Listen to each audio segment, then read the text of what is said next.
বাচ্চাকে অল্প খাবারে বেশি পুষ্টি দিতে এবং দ্রুত ওজন বাড়াতে এই খাবারটি অবশ্যই খাওয়ান। আসসালামু আলাইকুম দর্শক, নুরস মমের আরও একটি নতুন পর্বে আপনাদেরকে স্বাগতম। আমার আজকের আয়োজনে থাকছে 6 মাস থেকে 5 বছর বয়সী বাচ্চাদের জন্য খুবই পুষ্টিকর, ক্যালোরিবহুল এবং মজাদার, একই সাথে দ্রুত ওজন বৃদ্ধিকারী একটি খাবারের রেসিপি। পুষ্টিকর এই খাবারটি তৈরি করে আপনারা বাচ্চাদেরকে সকালের নাস্তায়, দুপুরে অথবা রাতের প্রধান খাবার হিসেবে খাওয়াতে পারবেন। তো পুষ্টিকর এই খাবারটি তৈরি করার জন্য আমি প্রথমেই চলে আসলাম চুলায় একটি পরিষ্কার প্যানের মধ্যে আমি শুরুতেই পরিমাণ মতো পানি দিয়ে দিয়েছি। দেন আগে থেকেই ভিজিয়ে রাখা 2 টেবিল চামচ পরিমাণ সাবুদানা দিয়ে দিলাম। সাবুদানাগুলো আগে থেকেই ভিজিয়ে রাখলে হয় কি, বেশ অনেকটা ফুলে ওঠে আর রান্না করতেও সময় অনেকটাই কম লাগে।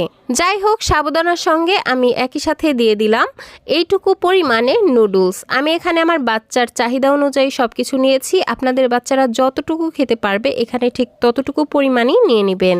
আর আমি এখানে এগ নুডলস ব্যবহার করেছি, তবে আপনারা আপনাদের বাচ্চাদেরকে যে নুডলস খাইয়ে অভ্যস্ত এখানে সেই নুডলসই নিয়ে নিতে পারবেন।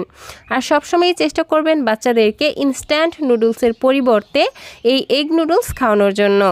যাই হোক, এখন হচ্ছে চুলার আঁচ মিডিয়ামে রেখে এই সাবুদানা এবং নুডলস খুব ভালোভাবে সেদ্ধ করে নিতে হবে। আমি মোটামুটি 3 থেকে 4 মিনিট সময় নিয়ে এই নুডলস এবং সাবুদানাগুলোকে খুব ভালোভাবে সেদ্ধ করে নিয়েছি।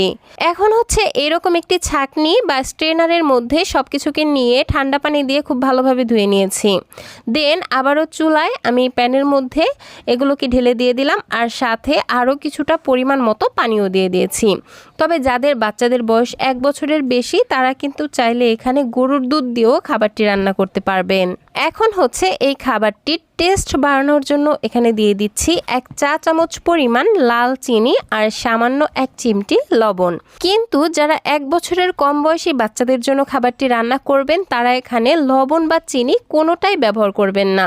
সেক্ষেত্রে খাবারটিকে মিষ্টি করার জন্য আপনারা পাকা কলা অথবা খেজুরও ব্যবহার করতে পারেন। সেক্ষেত্রে খাবারটি ন্যাচারালভাবেই মিষ্টি হয়ে যাবে। প্রিয় দর্শক, আপনারা যারা 6 মাস থেকে এই খাবারটি বাচ্চাদেরকে খাওয়াতে চাচ্ছেন তারা এখানে শুধুমাত্র সাবুদানা বা শুধুমাত্র নুডলস দিয়ে খাবারটি রান্না করবেন। তাহলে বাচ্চা খুব সহজে হজম করতে পারবে আর বাচ্চার পেটে কোনো গ্যাসের মতো সমস্যাও দেখা দিবে না ইনশাআল্লাহ। যাই হোক, এখন হচ্ছে আমি পানিটা একটু শুকিয়ে আসা পর্যন্ত অপেক্ষা করছি। যখন পানিটা শুকিয়ে ঠিক এরকম পর্যায়ে চলে আসবে, এই পর্যায়ে আমি এখানে দিয়ে দিব একটি মুরগির ডিম। 10 মাসের কম বয়সী বাচ্চাদের জন্য এখানে শুধুমাত্র মুরগির ডিমের কুসুম ব্যবহার করবেন, আর 10 মাসের উপরের বয়সী বাচ্চাদের জন্য পুরো ডিমটাই দিয়ে দিতে পারেন। একটি কাঁটা চামচের সাহায্যে খুব ভালোভাবে ডিমটাকে ফেটিয়ে নিয়েছি। এখন হচ্ছে অল্প অল্প করে দিয়ে দিচ্ছি আর খাবারটির সঙ্গে খুব ভালোভাবে নেড়েচেড়ে মিশিয়ে নিচ্ছি। ডিম দেওয়ার পর আর 2 মিনিট রান্না করে নিলেই কিন্তু খাবারটি বাচ্চাকে খাওয়ানোর জন্য তৈরি হয়ে যাবে। আমার বাচ্চার বয়স যেহেতু 1 বছরের বেশি, তাই আমি এই পর্যায়ে সামান্য কিছুটা পরিমাণে জাল করা গরুর দুধ ব্যবহার করলাম। আর খাবারটিকে চুলা থেকে নামানোর আগে আমি খাবারটি আরও বেশি ক্যালোরিবহুল এবং পুষ্টিকর করতে চাচ্ছিলাম, সেজন্য এখানে 1 চা চামচ পরিমাণ ঘিও দিয়ে দিচ্ছি।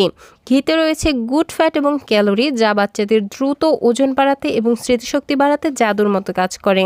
আর তাই 6 মাস বয়সের পর থেকে বাচ্চাদের খাদ্য তালিকায় অল্প অল্প করে ঘি, বাটার এগুলো রাখা যাবে। যাই হোক, আমার খাবারটি কিন্তু একদম তৈরি হয়ে গেছে আর আমি ঠিক এরকম ঘনত্বে রেখেছি। আপনারা আপনাদের বাচ্চাদেরকে যেমন ঘনত্বের খাবার খাওয়ান, খাবারটিকে ঠিক সেই রকম ঘনত্বে রেখে চুলা থেকে নামিয়ে নেবেন। আর এই তো তৈরি হয়ে গেল বাচ্চাদের জন্য খুবই পুষ্টিকর, ক্যালোরিবহুল, একই সাথে মজাদার আর দ্রুত ওজন বৃদ্ধিকারী একটি খাবারের রেসিপি। পুষ্টিকর এই খাবারটি তৈরি করে আপনারা বাচ্চাদেরকে সকালেও খাওয়াতে পারবেন, আবার রাতের প্রধান খাবার হিসেবেও খাওয়াতে পারবেন, আবার চাইলে দুপুরেও খাওয়াতে পারবেন। বাচ্চারা অল্প খেলেও বেশি পুষ্টি পাবে এবং বাচ্চাদের পেট অনেকক্ষণ ভরা রাখতে সহায়তা করবে। তো দর্শক, এই ছিল আমার আজকের আয়োজন। ভিডিওটি ভালো লাগলে প্লিজ একটি লাইক দিবেন। আর আমার ভিডিও থেকে যদি আপনারা সামান্যতম উপকৃত হয়ে থাকেন তাহলে অবশ্যই ছোট্ট একটি কমেন্টের মাধ্যমে জানাতে একদমই ভুলবেন না।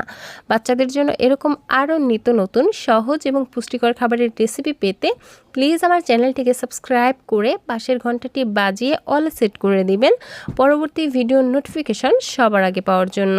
আজকের মতো বিদায় নিচ্ছি। আল্লাহ হাফেজ। আসসালামু আলাইকুম।